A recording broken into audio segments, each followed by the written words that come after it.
परम पिता परमात्मा पूर्ण ब्रह्म सारी सृष्टि के रचनहार कबीर देव कबीर साहब जी की असीम रजा से आप सभी पुण्यात्माएं सत्संग सुनने के लिए उपस्थित हुए। इस कलयुग के अंदर सबसे दुर्लभ है सत्संग प्राप्त होना। आप जी के ऊपर परमात्मा ने यह विशेष रजा बख्शी है। आप कितनी पुण्यात्माएं हैं कि आपको सत्संग उपलब्ध हुआ। सत्संग का अर्थ होता है सत्य, तत्व ज्ञान, सत्य ज्ञान, आध्यात्मिक ज्ञान का जहाँ प्रचार होता हो उसको सत्संग कहते हैं। अध्यात्म मार्ग के अंदर हमने अपने आध्यात्मिक ग्रंथों को ही आधार मानकर आगे कदम बढ़ाना होगा, क्योंकि आज तक जो भी धर्म या उस धर्म के अंतर्गत फॉलोअर, उनके अनुयायी जितने भी हैं, वे प्रारंभ से ही अपने धर्म ग्रंथों को सर्वोच्च मानते हैं, उत्तम मानते हैं, शिरोधार्य मानते हैं। तो आज भी हमने उनको शिरोधार्य ही मानना होगा।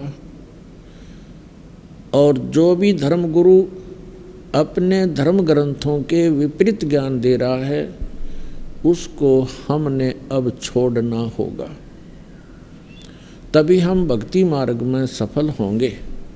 इसके लिए पवित्र श्रीमद् भगवत गीता अध्याय नंबर 16 का श्लोक नंबर 23 और 24 पर्याप्त है हमें समझने के लिए। उसमें विवरण है कि शास्त्र विधि को त्याग कर जो मनमाना आचरण करते हैं उनको न तो सुख की प्राप्ति हो सकती, न उनको कोई सिद्धि प्राप्त होती और न ही उनकी परम गति होती है। तो पुण्यात्माओं, आध्यात्मिक क्रियाएं जो हम करते हैं इन तीन वस्तुओं की प्राप्ति के लिए ही करते हैं कि अपने जीवन में हम सुखी रहें, हमारी कार्य सिद्ध हो और फिर परम गति हो। और ये तीनों ही पदार्थ शास्त्र विरुद्ध साधना करने से वंचित रह जाते हैं। इसलिए 24वें श्लोक में श्रीमद् भगवत गीता अध्याय नंबर 16 के कहा है, इससे तेरे लिए अर्जुन कर्तव्य और अकर्तव्य की व्यवस्था में, यानी कौन से धार्मिक अनुष्ठान क्रियाएं मंत्र जाप करने चाहिए और कौन से ना करने चाहिए, उसके लिए अपने सद्ग्रंथों को ही आधार मानना। तो पुण्यात्माओं, आज का जो समागम प्रारंभ हो रहा है, जो 5 दिवसीय ये सत्संग चलेगा, ये किस उपलक्ष्य में है आज सबसे पहले आपको थोड़ी सी जानकारी देंगे, फिर परमात्मा की महिमा से आपको परिचित कराएंगे। ये जो सत्संग प्रारंभ हो रहा है ये किस उपलक्ष्य में है? आत्मा परमात्मा की खोज में वर्षों युगों से लगी हुई है, हजारों करोड़ों युगों से लगी है। और हम अपने सद्ग्रंथों में ये भी पढ़ते आए हैं कि जो सत साधना करते हैं, मर्यादा में रहकर सत भक्ति करते हैं, वे ऐसे स्थान पर चले जाते हैं जहाँ से लौटकर फिर प्राणी कभी संसार में नहीं आता। प्रमाण के लिए श्रीमद् भगवत गीता अध्याय नंबर 15 के श्लोक नंबर 1 से लेके 4 में प्रमाण किया है कि तत्वदर्शी संत की प्राप्ति के उपरांत, और तत्वदर्शी संत कैसा होगा वो भी इसमें प्रमाणित किया है। जो उल्टे लटके हुए संसार रूपी वृक्ष के सभी विभाग जानता है, विस्तार से जानता है, वो तत्वदर्शी संत है। तत्वदर्शी संत 4 अध्याय के 34वें श्लोक में कहा है कि अर्जुन, तू तत्वदर्शी संत से उस तत्व ज्ञान को प्राप्त कर तो यहाँ 15वें अध्याय के 4 श्लोक में कहा है कि तत्व ज्ञान की प्राप्ति के उपरांत उस तत्व ज्ञान से इस अज्ञान को काटकर, अर्थात अज्ञान हटाकर, उसके पश्चात परमेश्वर के उस परम पद की खोज करनी चाहिए, जहाँ जाने के बाद साधक फिर लौटकर कभी संसार में नहीं आते। और जिस परमेश्वर ने संसार रूपी वृक्ष की रचना की है, यानी सारे ब्रह्मांडों की जिसने रचना की है, केवल उसी की भक्ति करो। गीता ज्ञान दाता जो श्री कृष्ण जी के अंदर प्रवेश करके बोल रहा है, वो ब्रह्म है, सरपुरुष है। वो अपने विषय में कहता है कि अर्जुन, तेरे और मेरे बहुत जन्म हो चुके हैं, तू नहीं जानता, मैं जानता हूँ। मेरे कर्म और जन्म अलौकिक हैं, दिव्य हैं। प्रमाण के लिए श्रीमद् भगवद गीता अध्याय नंबर 2 श्लोक 12, अध्याय नंबर 4 श्लोक 5 और 9, अध्याय नंबर 10 श्लोक 2 में ये गीता ज्ञानदाता स्वयं कहता है कि मेरी भी जन्म मृत्यु होती है और मेरे उपासक की भी जन्म मृत्यु होती है और आपकी भी होती है। अभी तक जो हमारे धर्मगुरु श्री कृष्ण जी की पूजा का हमें विधान बताते थे, यदि हम ये मानकर चलें कि श्रीमद् भगवद गीता का ज्ञान श्री कृष्ण जी बोल रहे हैं, वैसे तो सच्चाई आपको बताई दी दास ने। श्री कृष्ण जी के अंदर ये सरपुरुष यानी काल ज्योत स्वरूपी निरंजन, जिसे योगी लोग ब्रह्म कहते हैं, ऋषि लोग जिसे ब्रह्म कहा करते हैं, वो बोल रहा है। और वो 21 ब्रह्मांड का स्वामी है। और श्री कृष्ण जी विष्णु जी के अवतार हैं। श्री विष्णु समझो से श्री कृष्ण समझो। ये केवल एक ब्रह्मांड में 3 लोकों पर, पृथ्वी लोक, स्वर्गलोक और पाताल लोक, इन 3 लोकों पर केवल एक विभाग के प्रभु हैं, स्वामी हैं। विष्णु जी सतोगुण विभाग के, यानी श्री कृष्ण कहो, विष्णु कहो, और ब्रह्मा जी रजोगुण विभाग के मंत्री समझो, साहब समझो, मालिक समझो, खुदा समझो। और श्री शंकर जी जो है ये तमोगुण विभाग के स्वामी समझो, प्रभु समझो। ये केवल इतने ही मालिक हैं। तो गीता ज्ञान दाता जो भी आप समझते थे उसी को सोचकर चलिए, वही मानकर चलिए। वो कह रहा है कि मेरे तो जन्म मृत्यु होते हैं और वो कोई और परमात्मा है जिसकी शरण में जाने से 18वें अध्याय के 62वें श्लोक में कहा है, अर्जुन तू सर्वभाव से उस परमेश्वर की शरण में जा, उसकी कृपा से तू परम शांति को और सनातन परम धाम को प्राप्त होगा। तो यहां हमने अब समझना है कि वो परमात्मा कौन है, जिसके विषय में गीता ज्ञानदाता भी प्रमाणित करा कि उसी की शरण में जाओ, उससे आपको वो स्थान मिलेगा जहां जाने के बाद फिर लौटकर कभी संसार में नहीं आओगे। वो शाश्वत स्थान है। तो अब हम जो प्रसंग चला है कि ये आत्मा परमात्मा को युगों से खोज रही है, और हम पिछले इतिहास देखते हैं अपने ऋषि महर्षियों के, उन्होंने हजारों हजारों वर्ष तपस्याएं की, साधनाएं की, अनुष्ठान किए कि भगवान मिले कल्याण हो। लेकिन यदि उनका मार्ग ठीक होता तो वही मार्ग वो हमें बताया करते थे, तो हम सभी चले जाते और पृथ्वी खाली हो जाती। अब यहाँ शंका एक और उत्पन्न होती है कि भक्तजन श्रद्धालु कहते हैं कि यदि पृथ्वी खाली हो जाएगी तो यहाँ कौन रहेगा। तो ये बालक सोच होती है। एक बिल्कुल अबोध बच्चा ये बातें कर सकता है जिसको कुछ भी ज्ञान नहीं। अब ये कोई सुख का स्थान थोड़ा ही है, हर चीज का अभाव यहाँ पर, और सारा जीवन हम अपने इस पेट पोषण पर ही लगा देते हैं और बीच में ही मृत्यु हो जाती है। इतना गंदा स्थान यहाँ रहने की इच्छा हमारी क्यों बन रही है? क्योंकि हमें उस अन्य सुख में लोक का ज्ञान नहीं, और वहाँ जाने का कोई समाधान नहीं। अब जैसे चंद्रमा खाली पड़ा है ऊपर के ग्रह ये सभी खाली पड़े हैं, तो एक पत्थर ये भी पड़ा रहेगा। हमने कौन सा ठेका ले रखा है यहीं पर गर्मी और सर्दी और भूख प्यास इन कैंसर से पीड़ित होकर मरने और जीने की। यह तो हमारी मजबूरी है। जब हम ऐसे स्थान पर चले जाएंगे जहाँ हमें शरीर इतना अच्छा मिलेगा, जिसमें कोई रोग नहीं, निरामे मिलेगा। निरामे, आमे माने रोग होता है, निरामे माने निरोग शरीर मिलेगा। और ऐसा ही वहाँ दुनिया होगी आपकी, ऐसे आपका परिवार होगा जो कभी मृत्यु को प्राप्त नहीं होगा। और वहाँ एक ऐसा शिष्टाचार होगा, यहाँ तो कहते बहु सास ने गड़न लाग रही है या सास बहू से के सर हो रही है, रोज कोई ना कोई पंगा जी ने बना रहता है जीव के। हम ढीठ होकर जी रहे हैं, कोई विकल्प दिखाई नहीं दे रहा। तो हम ऐसे स्थान पर चले जाएंगे जहाँ कोई दुख नहीं, कोई वृद्धावस्था नहीं। अब कौन वृद्ध होना चाहता है, कौन रोगी होना चाहता है, और सभी हो रहे हैं। कौन मरना चाहता है, और सभी मर रहे हैं। तो ऐसे गंदे लोक में और फिर कोई ये कहे कि ये खाली हो जाएगा, ये तो जितना शीघ्र खाली हो उतना अच्छा। ये रहने का स्थान है। कहीं फ्लड आ रही है, मर गई दुनिया, कहीं पर भूकंप आ गया है, कहीं पर वैसे सूखाग्रस्त कोई रोग से मर रहा है, कोई किसी तरह करा रहा है। तो ये तो एक बूचड़ खाना है ये पृथ्वी लोक, और ये स्वर्ग लोक यहाँ के, ये कोई स्थान ठीक नहीं है। तो परमात्मा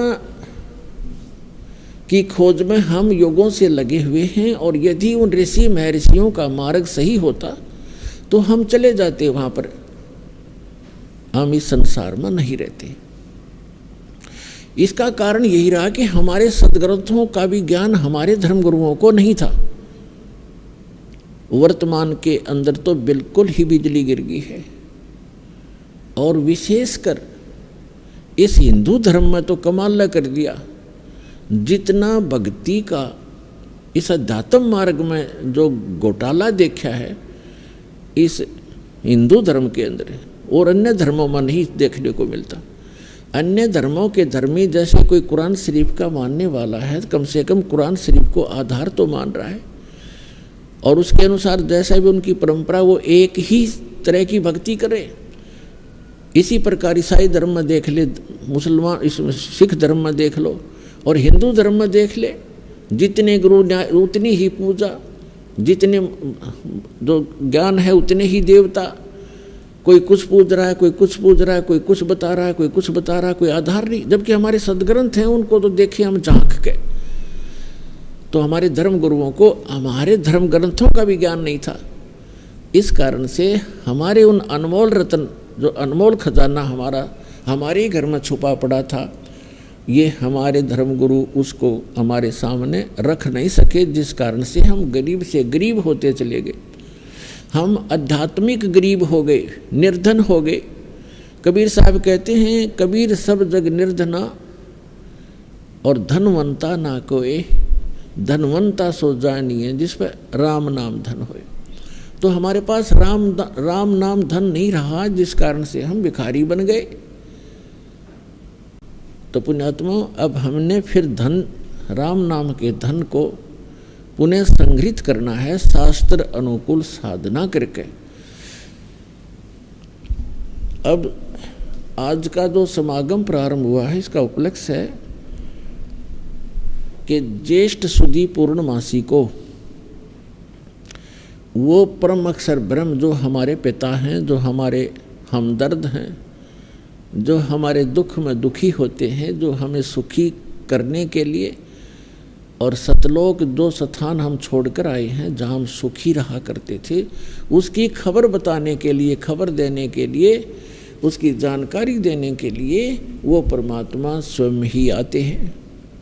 और ये हमारे सदग्रंथ भी प्रमाणित कर रहे हैं। ऋग्वेद मंडल नंबर 9 सूक्त नंबर 86 और मंत्र नंबर 26 और 27 में, ऋग्वेद मंडल नंबर 9 सूक्त 82 मंत्र 1, 2, 3 में, ऋग्वेद मंडल नंबर 9 सूक्त 20 मंत्र 1 में, ऋग्वेद मंडल नंबर 9 सूक्त 94 के 94 के मंत्र नंबर 1 में, ऋग्वेद मंडल नंबर 9 सूक्त 95 के मंत्र नंबर 2 में, ऋग्वेद मंडल नंबर 9 सूक्त 96 96 के मंत्र 16 से लेकर 20 में, ऋग्वेद मंडल नंबर 9 सूक्त चम्मन मंत्र 3 में, ऋग्वेद मंडल नंबर 9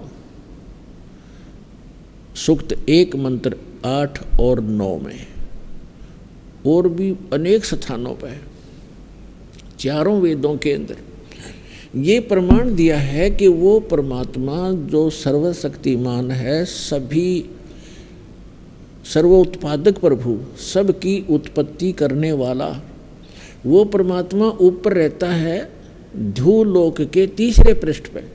ध्रुवलोक माने तेजो में लोक, जो सौ प्रकाशित पृथ्वी सतलोक है। उस पृथ्वी पर वो परमात्मा एक गुम्बज के अंदर राजा के समान, सिर पर मुकुट है, ऊपर श्वेत छत्र है दाता का, और सिंहासन यानी तख्त पर विराजमान है। तो जिन महापुरुषों ने परमात्मा को वहाँ देखा, उन्होंने भी बताया है परमात्मा का साक्षात्कार जिनको हुआ है, क्योंकि वो परमात्मा स्वयं ही उनको लेकर के सतलोक गए थे, अपना निज स्थान दिखाकर उनको वापस छोड़ा था। उनमें से एक हैं आदरणीय गरीबदास साहिब जी, गांव छुडानी, जिला झज्जर, हरियाणा वाले। उन्होंने कहा कि श्वेत छत्र और सिर मुकुट विराजे,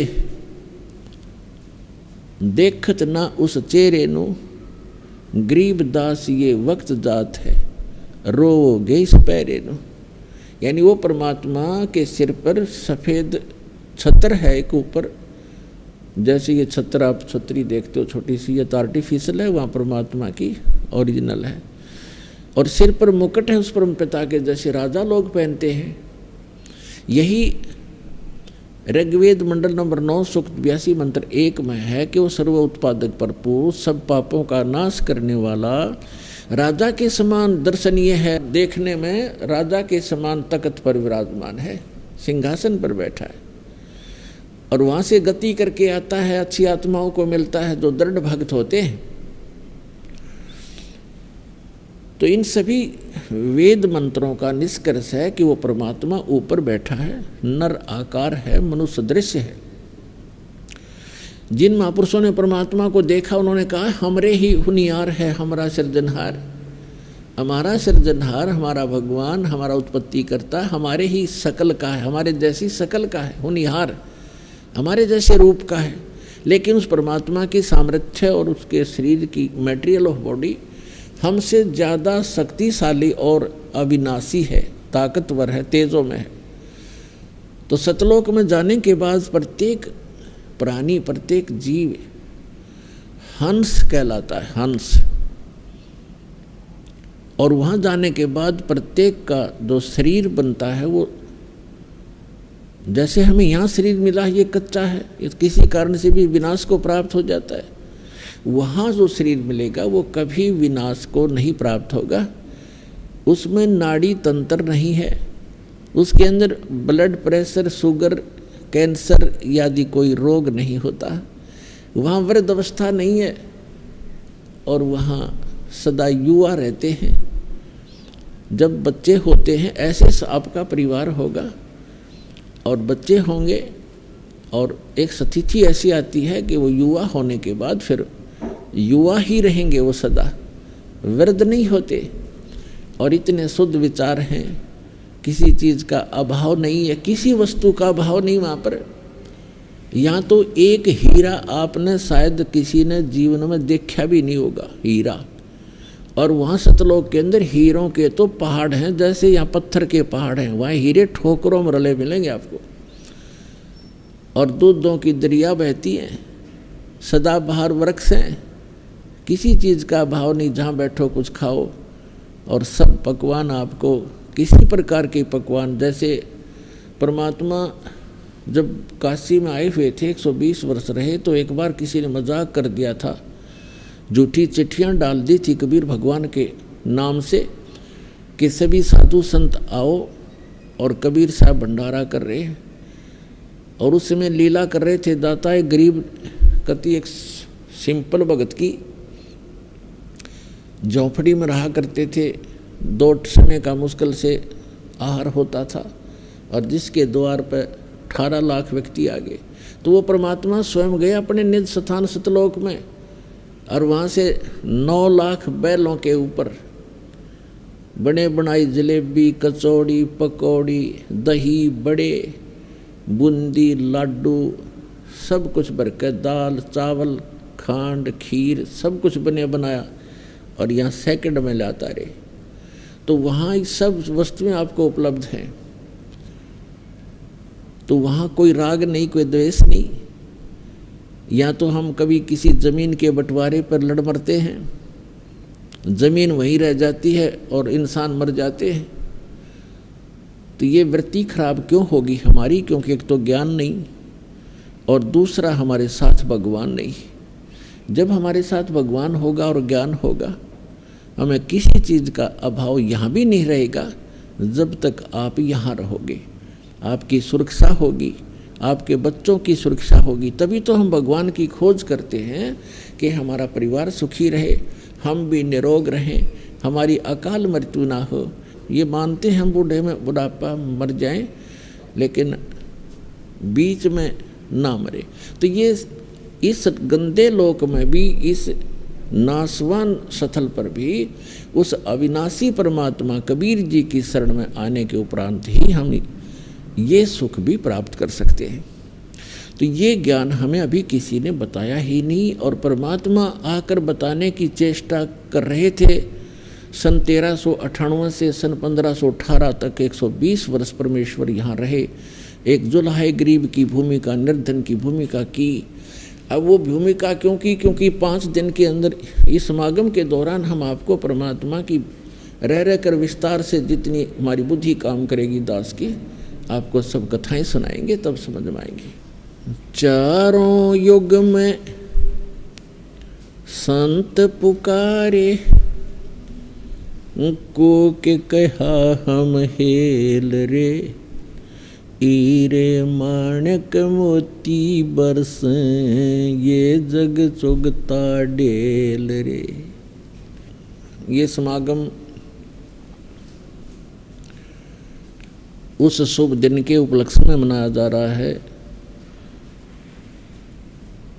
कि वो परमात्मा हमारे पिता हम बालकों की गलती को अक्षमा करके जो हमने सतलोक में करी थी, क्योंकि सृष्टि रचना के माध्यम से आपको ये जानकारी होती है कि आप जी कैसे यहाँ फंसे थे इस गंदे लोक में, क्यों इतना कष्ट उठा रहे हैं। ये सज़ा है आपको, ये दंड है आपको यहाँ मिला हुआ है। और इस जेल के अंदर जो थोड़ी बहुत सुविधा प्राप्त हो कर लेते हैं, हम उसी को सुख मान रहे हैं। जेल में सुख सपने में भी नहीं होता। तो इस 21 ब्रह्मांड जो या जेल है काल की, इसमें सुख स्वप्न में भी नहीं हो सकता किसी प्राणी को, चाहे वो पूरी पृथ्वी का राजा हो, चाहे वो स्वर्ग का राजा हो। तो ये जो स्थान है, यहाँ हम क्यों आए, ये सृष्टि रचना में आपको बताएंगे, इस समागम के दौरान भी आपको बताएंगे। तो उस गलती को अक्षमा करके परमात्मा हमें बालक जान के अब यहाँ आते हैं, हमें अपना निज स्थान बताने, अपने पाने की यानी सतलोक जाने की विधि बताने के लिए वो स्वयं ही आते हैं। तो वो परमात्मा, जैसे उस परमात्मा के विषय में आप जी ने अभी प्रमाण सुना कि चारों वेदों में उसमें स्पष्ट है कि वो परमात्मा ऊपर रहता है, वहाँ राजा के समान ओवरऑल कंट्रोलर के रूप में सिंहासन पर विराजमान है। और उस परमात्मा की शक्ति, पावर ऑफ गॉड, उस परमात्मा की शक्ति सर्वव्यापक है। वो परमात्मा एक देशीय है, एक स्थान पर रहता है। जैसे सूर्य एक देशीय है और उसकी जो शक्ति है वो निराकार रूप में प्रत्येक को प्रभावित कर रही है। उष्णता उसकी शक्ति है। आप छाया में बैठे होते हो तो भी उसकी उष्णता आपको महसूस हो रही होती है। इसी प्रकार परमात्मा की जो शक्ति है प्रत्येक कण कण में विद्यमान है। परमात्मा एक स्थान पर है, नर आकार है और वहाँ से गति करके यहाँ आता है। वो उद्देश्य क्या रखता आने का, पर वेदों में भी आपको बहुत बार प्रमाणित किया है और आगे भी बताएंगे कि वो परमात्मा यथार्थ भक्ति मार्ग बताने के लिए ही यहाँ आता है। हमें यदि किसी वस्तु की आवश्यकता है तो मोक्ष मार्ग है वो। मोक्ष माने यहाँ इस बंधन से छूट जावा जो कर्म बंधन से हम बंधे हुए हैं, और कर्मों के बंधन से छुड़वाने वाले को बंदी छोड़ कहते हैं, और कर्म के बंधन को केवल वो बंदी छोड़ परमेश्वर सत्य पुरुष कबीर साहब ही छुड़वा सकते हैं। मासा घटे न तिल बधे विधना लिखे जो लेख, सच्चा सतगुरु मेट कर ऊपर मारे मेख। अब जब परमात्मा यहाँ आते हैं हम उस परमात्मा को पहचानते नहीं। क्यों नहीं पहचानते? क्योंकि हमने डेफिनेशन ऑफ गॉड व रॉन्ग सुन रखी होती है। परमात्मा की जो परिभाषा है वो हमने गलत सुन रखी होती है, जिस कारण से हम परमात्मा का कुछ और ही दृष्टिकोण से विवेचन करते रहते हैं और वही धारणा हमारे हृदय में समाई रहती है। इसलिए वो परमात्मा यहाँ परमात्मा कम और एक मानव की तरह अधिक लीला करता है, ताकि वो हम उसके निकट रहकर कुछ उनके ज्ञान को फॉलो कर सके। तो इसलिए वो परमात्मा ने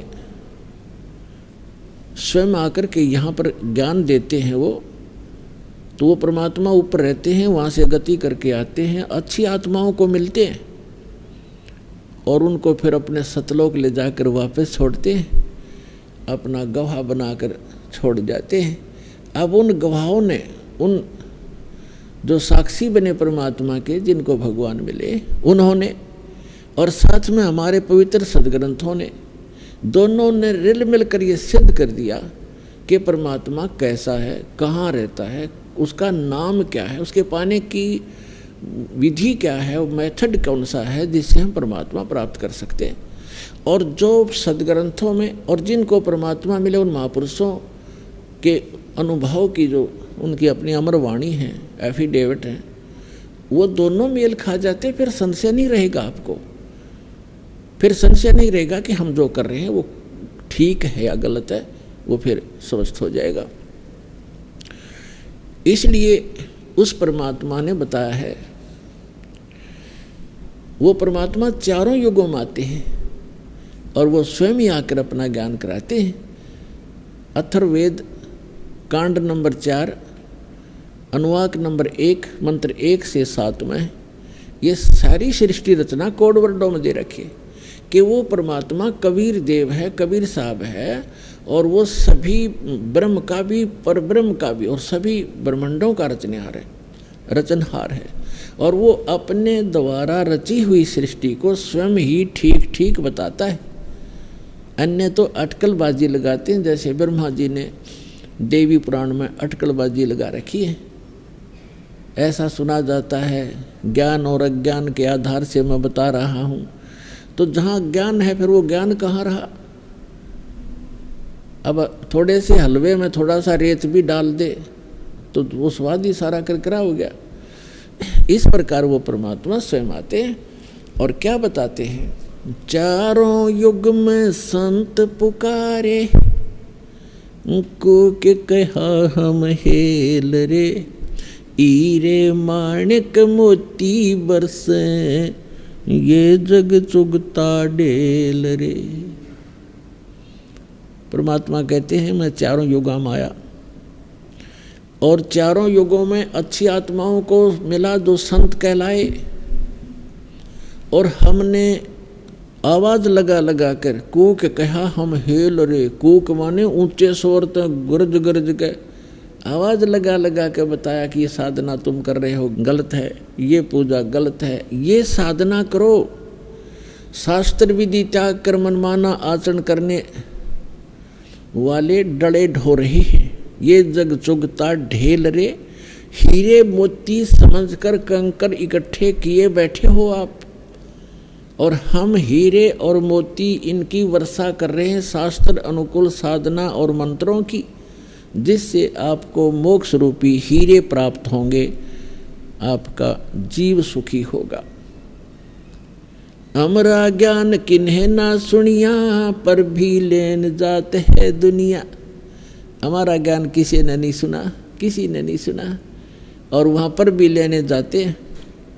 जैसे आप देख रहे हो केदारनाथ के ऊपर कल से कितना भयंकर फ्लड आकर के बदल फट गया, वहाँ तहस नहस हो गई, बहुत से नुकसान हुए, बहुत से श्रद्धालु मारे गए। अमरनाथ के ऊपर जाते हैं, शायद ही कोई ऐसा वर्ष गया होगा जिसमें 100, 200, 1000, 15 से ना मरे हों दर्शक श्रद्धालु। तो आत्मा भगवान बिना रह नहीं सकती, इसका स्वभाव है। इसको आवश्यकता उस भगवान की, जिस दिन से ये उससे बिछुड़ी है उसी दिन से उसको वो सुख नहीं प्राप्त हो रहा जिसको ये छोड़कर आ चुकी है। तो यहाँ परमात्मा कहते हैं हमरा ज्ञान किने ना सुनिया, और वहाँ धक्के खान जात है दुनिया। पर भी लेने जाती जोड़ तालाब में नहाने के लिए। है कहीं गीता या और वेदों में प्रमाणिक की साधना से मोक्ष होगा? तो ये कहाँ से ग्रहण किया? ये शास्त्र विरुद्ध साधना है। इन लोक वेद बना रखा है इन अज्ञानी संतों, ऋषियों और आचार्यों ने। अब परमात्मा क्या बताते हैं? सतयुग में सत सुकृत कह टेरा, त्रेता नाम मुनींदर मेरा, द्वापर में करुणा में कहाया, और कलियुग नाम कबीर दराया। चारों युग में संत पुकारे, और कूक कहा हम हेल रे, हीरे माणिक मोती बरसे, ये जग जुगता डेल रे।